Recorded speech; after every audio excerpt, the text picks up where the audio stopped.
La madrugada había caído sobre Santa María Cuapan con su habitual silencio.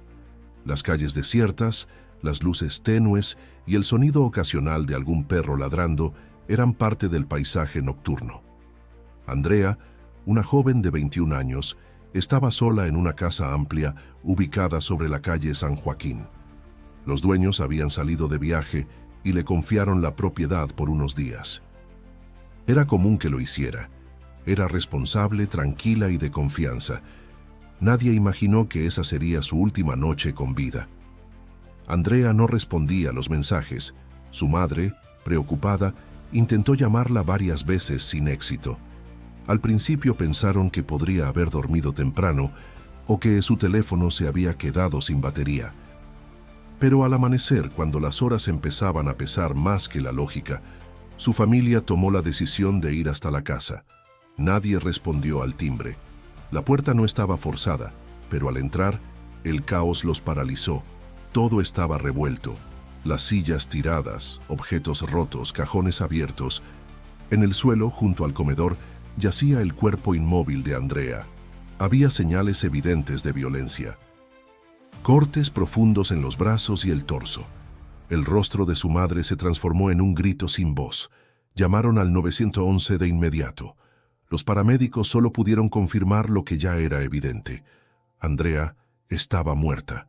El escándalo no tardó en estallar. Los vecinos comenzaron a aglomerarse frente al inmueble. La policía acordonó la zona. La Fiscalía General del Estado abrió una carpeta de investigación inicialmente bajo la hipótesis de un intento de robo. Sin embargo, algo no cuadraba. No era solo el desorden, era la forma, el ensañamiento, el silencio en el que todo había ocurrido. Andrea no había sido sorprendida, había sido silenciada. Si quieres descubrir qué hay detrás de este crimen y cómo las piezas comenzaron a encajar en un rompecabezas mucho más grande de lo que parece, suscríbete al canal. Esta historia no es un caso más, es la historia de una verdad que estuvo a punto de quedar enterrada. En Ciudad de México, al mismo tiempo que la investigación en Puebla comenzaba a tomar forma, Omar García Harfuch recibía reportes sobre un grupo criminal que se movía silenciosamente entre estados. No era nuevo para él. Como secretario de Seguridad y Protección Ciudadana, Harfuch conocía las rutas, los nombres y los métodos, pero había algo en esos informes que le hizo detenerse. Una propiedad en Puebla que aparecía vinculada a movimientos sospechosos, personas de Sinaloa involucradas en traslados recientes, y una víctima, una joven sin antecedentes, sin conflictos, sin enemigos. ¿Por qué alguien mataría a Andrea? La investigación local avanzaba lentamente.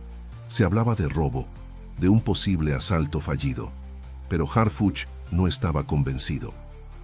Mandó pedir detalles, registros, fotografías, y al ver las imágenes de la escena del crimen, supo que aquello no era un simple robo. Había precisión, había furia, pero también había un mensaje. Andrea había sido testigo de algo. Mientras tanto, en Culiacán se registraban movimientos inusuales. Personas que desaparecían de la noche a la mañana, propiedades abandonadas, celulares apagados. Alguien sabía que habían dejado cabos sueltos. Harfuch comprendía el patrón. Cuando una célula se sentía expuesta, reaccionaba con rapidez. Y esa rapidez, muchas veces, era su error. La familia de Andrea exigía justicia. No querían versiones tibias. Querían respuestas y las querían rápido. El pueblo entero comenzaba a levantar la voz. Andrea no era una delincuente. Era una joven estudiante, amable, que había aceptado cuidar una casa por unos días. Nada justificaba su muerte. Pero en el fondo, sin saberlo, Andrea había tocado algo que no debía. Algo que muchos en la región conocían pero callaban por miedo. Una red de operaciones ilegales que se extendía desde Puebla hasta Sinaloa. Harfuch ya lo había enfrentado antes. Sabía que no podía confiar solo en los informes. Necesitaba actuar. Conforme los días avanzaban, las pistas empezaban a cruzarse. Un número de teléfono encontrado en la casa. Un vehículo visto en la zona días antes del crimen. y un nombre que aparecía en más de un informe: Rubén el Gordo Salazar, conocido operador de bajo perfil en Culiacán. Lo que parecía ser un crimen aislado estaba a punto de volverse el inicio de una operación nacional. Los forenses no tardaron en entregar el primer reporte preliminar. Andrea no había muerto de inmediato. Luchó. Intentó escapar. Sus heridas mostraban resistencia, desesperación. Aquello no fue un asalto común. No robaron objetos de valor. No se llevaron dinero ni electrónicos. El verdadero objetivo no parecía ser material. Mientras la familia velaba su cuerpo en medio del dolor y la impotencia, los investigadores de la fiscalía notaban detalles extraños. Un celular ajeno a Andrea fue encontrado oculto bajo el sofá. Estaba roto, sin batería, pero contenía una tarjeta SIM aún activa. El número había recibido llamadas desde Culiacán en las semanas anteriores. No era un teléfono cualquiera, era un rastro. En Ciudad de México, Harfuch observaba los avances con atención. Mandó a su equipo de inteligencia digital analizar la información del dispositivo. Lo que encontraron fue inesperado: mensajes cifrados con coordenadas, referencias a domicilios, nombres clave. Entre ellos, uno ya conocido por las autoridades: El Gordo. Harfuch no era de los que esperaba que los problemas se resolvieran solos. Llamó al director de inteligencia de Puebla. Necesitaba acceso completo al expediente. No era solo una colaboración, era una intervención.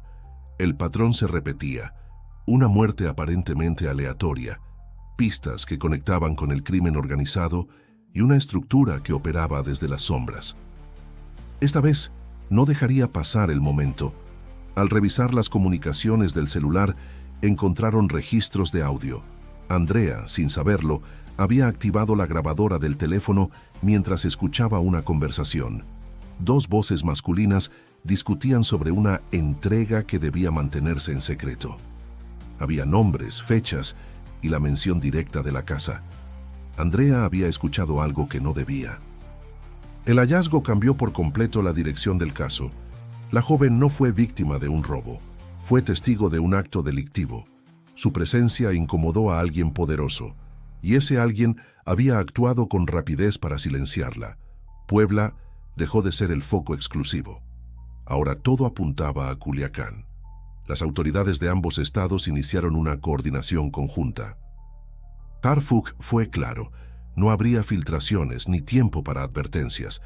Las pistas indicaban que había al menos 3 implicados, y uno de ellos ya estaba identificado por la placa de un vehículo que fue visto cerca de la casa en los días previos al asesinato.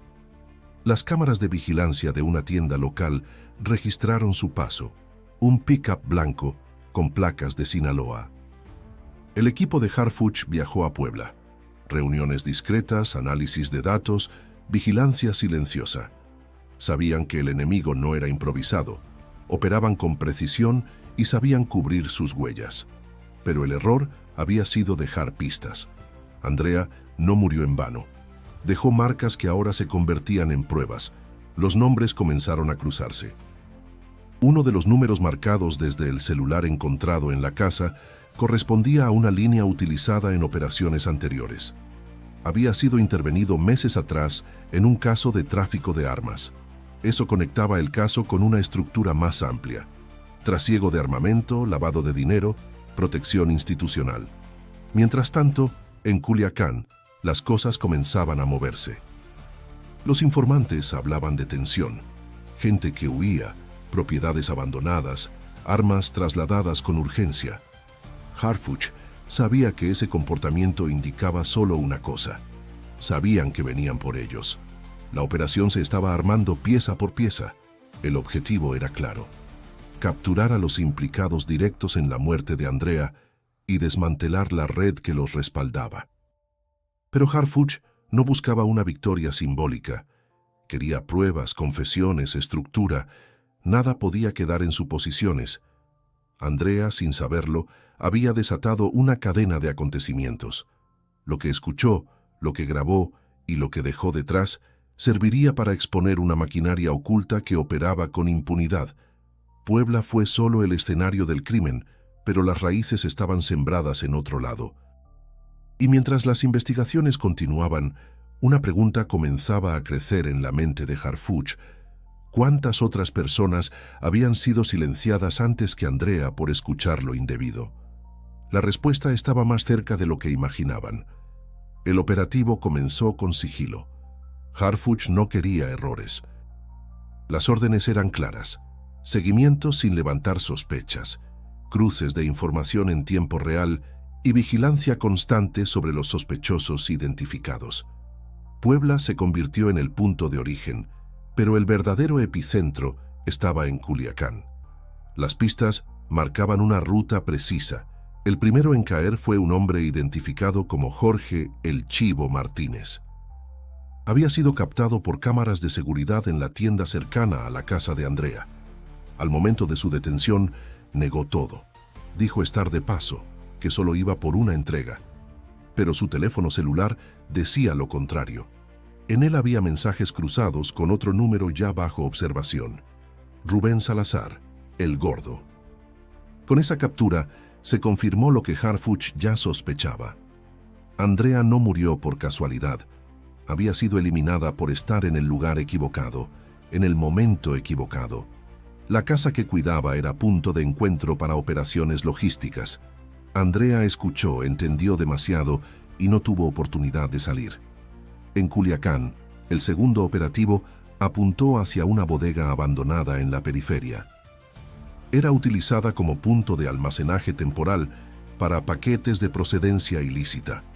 Dentro encontraron documentos, armas cortas, teléfonos y una camioneta blanca, idéntica a la que fue vista en Puebla.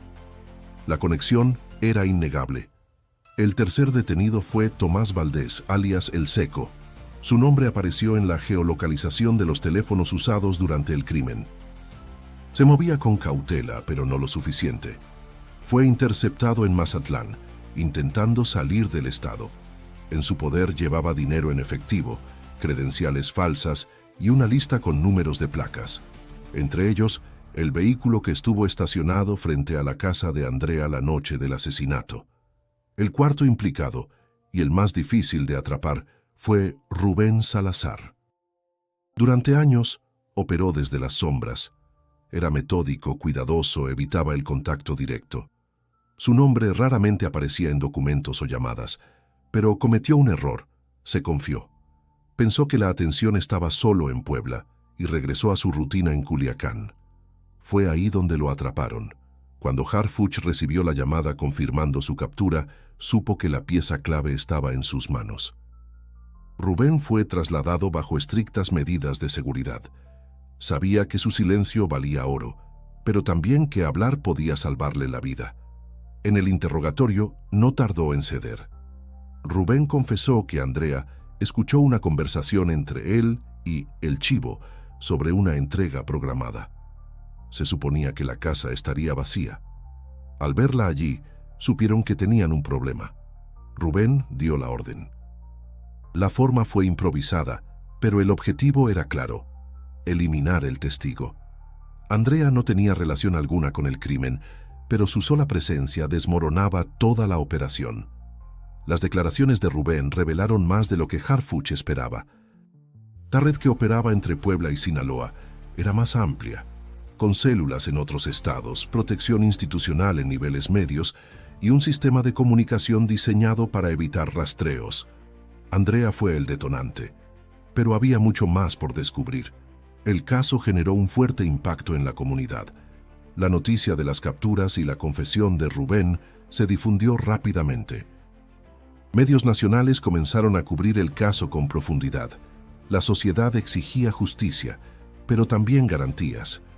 ¿Cuántas casas más estaban siendo utilizadas con fines criminales sin que nadie lo supiera? En Santa María Coapán, la familia de Andrea sintió un poco de alivio. Saber que los responsables estaban bajo custodia y que su hija no había muerto por un simple robo les dio fuerza para seguir. No podían devolverle la vida, pero al menos su historia no quedaría impune. Para Harfuch no era momento de celebración. Cada nombre capturado traía otros detrás. Cada testimonio abría nuevas líneas de investigación. Lo que comenzó con una joven asesinada por accidente se había convertido en un mapa detallado del crimen organizado. Aún quedaba mucho por hacer. Las piezas estaban cayendo, pero el rompecabezas seguía incompleto. La noticia de la captura de los 4 implicados en el asesinato de Andrea provocó un fuerte eco en la opinión pública. En Puebla, los titulares se centraban en la rapidez de la acción y la contundencia del operativo liderado por Harfuch. En Sinaloa, en cambio, el ambiente era de tensión. Algunas figuras comenzaron a moverse, otras a desaparecer. Las estructuras criminales sabían que estaban bajo observación directa. Las redes sociales se estallaron. Cientos de mensajes reclamaban justicia para Andrea y pedían que el caso no se olvidara con las primeras detenciones. Muchos preguntaban cuántos más sabían lo que ocurría en esa casa, cuántos callaron por miedo o conveniencia. La indignación crecía y con ella la presión sobre las autoridades. Harfuch respondió con hechos. Desde su oficina, giró instrucciones precisas para activar un plan de seguimiento en 3 estados. No solo quería atrapar a los ejecutores, sino desarticular el sistema que les permitía operar. En paralelo, convocó a una reunión con los titulares de seguridad de Puebla, Sinaloa y Ciudad de México. La coordinación entre entidades se volvió prioridad nacional. Una de las decisiones más firmes fue auditar todas las propiedades que en los últimos años habían sido alquiladas temporalmente en zonas residenciales sin vigilancia. El caso de Andrea dejó claro que muchas casas estaban siendo utilizadas como fachadas para actividades delictivas. Lo que parecía cotidiano, como pedirle a una joven de confianza que cuide un hogar, ahora se había convertido en un punto de riesgo. Durante los días siguientes se realizaron cateos simultáneos en inmuebles vinculados con la red que operaba en Culiacán. En uno de ellos se encontraron documentos falsificados, listas de distribución y fotografías de vehículos. No había dudas. La estructura criminal estaba bien organizada y contaba con apoyo logístico externo. El público reaccionó con una mezcla de alivio y temor.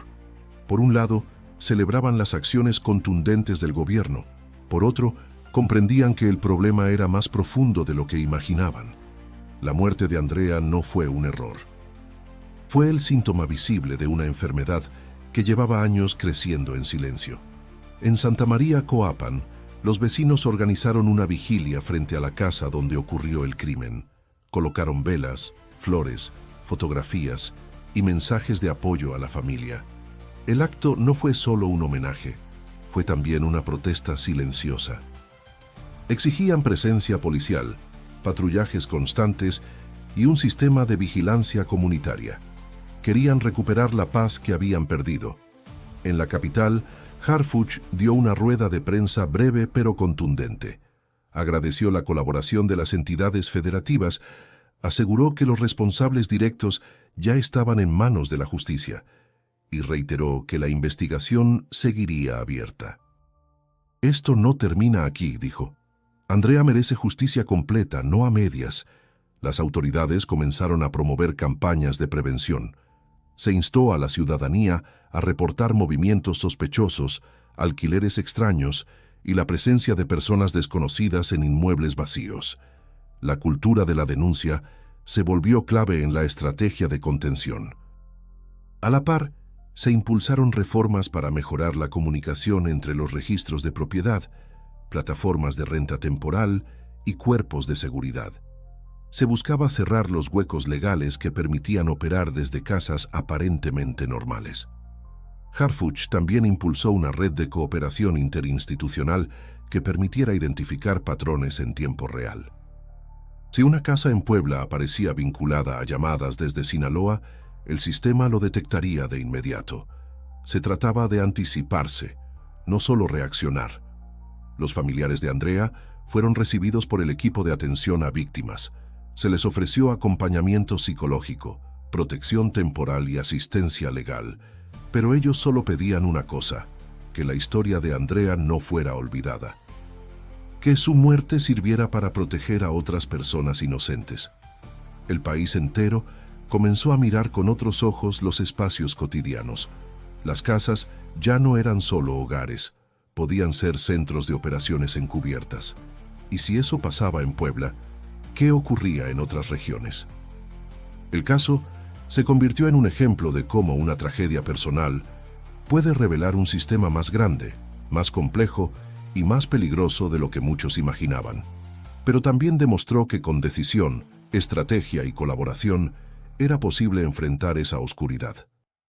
El cierre del caso de Andrea no fue solo una victoria judicial, fue también una señal de que la justicia puede abrirse paso incluso en los contextos más oscuros. Las pruebas reunidas, las confesiones obtenidas y los vínculos expuestos permitieron a la Fiscalía presentar un expediente sólido.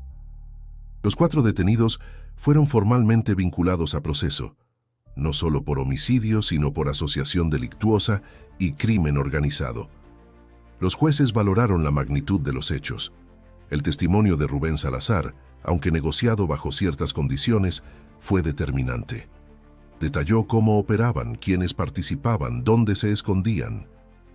También reveló nombres que estaban fuera del radar de las autoridades. Las investigaciones se ampliaron. Nuevas órdenes de aprehensión fueron giradas. La red criminal empezó a desmoronarse. Omar García Harfuch, por su parte, reforzó el compromiso institucional. Su liderazgo en el caso fue reconocido por medios, autoridades y ciudadanos. No solo actuó con rapidez, sino con estrategia. Supo leer las señales, conectar los puntos y movilizar los recursos necesarios para que la impunidad no se impusiera. La casa en Santa María, Coapan, donde todo comenzó, fue restaurada por los propietarios, pero decidieron no habitarla más. Se convirtió en un símbolo. Cada pared, cada rincón, era un recuerdo de lo que ocurrió. Con el apoyo del municipio y organizaciones civiles, el espacio fue transformado en un centro comunitario para jóvenes, un lugar para aprender, convivir y construir. Lleva el nombre de Andrea. Su memoria no quedó reducida a una lápida, se volvió una causa. Escuelas de la región incorporaron charlas sobre prevención del delito y participación ciudadana. Las autoridades locales crearon un programa de acompañamiento a mujeres que laboran solas o en entornos vulnerables. Andrea, sin quererlo, inspiró un cambio que ya era necesario. En los juzgados, la madre de Andrea enfrentó a los asesinos de su hija. No gritó, no lloró, solo los miró, y en ese silencio les dejó claro que el dolor no doblega, sino que empuja. A la salida, rodeada de medios, dijo una frase que se volvió viral. No me devuelven a mi hija, pero sí me devuelven la esperanza. El país entero observaba. Lo que comenzó como una noticia aislada en un pequeño pueblo, terminó siendo un caso nacional. Las estadísticas no suelen dar rostro a las víctimas. Andrea cambió eso. Su nombre se volvió bandera de resistencia, su historia una lección para todos. Harfuch continuó con las labores. Sabía que este triunfo no era el final, sino una batalla ganada en una guerra larga. Pero también entendía que cada paso contaba, cada vida protegida, cada red desarticulada, era una deuda menos con la sociedad. Las estructuras del crimen organizado no desaparecen de un día para otro. Pero pierden fuerza cuando la justicia actúa, cuando la ciudadanía se une y cuando el silencio se rompe. Andrea rompió ese silencio con su sola presencia, y con su muerte encendió una llama que otros mantendrán viva. Hoy, cuando se menciona el caso, ya no se habla solo de la joven asesinada en Puebla. Se habla de la operación interinstitucional que desmanteló una red, del trabajo coordinado entre estados y del ejemplo que puede marcar la diferencia entre mirar hacia otro lado o actuar. Y si llegaste hasta aquí, es porque esta historia te tocó tanto como a nosotros. Por eso te invito a suscribirte al canal. Historias como esta merecen ser contadas, no solo por lo que revelan, sino por lo que enseñan. Y no te detengas aquí. Haz clic en el video que aparece en pantalla para seguir conociendo más casos donde la verdad sale a la luz y la justicia se abre camino, incluso cuando todo parece perdido, porque cada historia cuenta. Y esta la de Andrea, nos recordó que no hay crimen perfecto cuando hay voluntad de descubrir la verdad.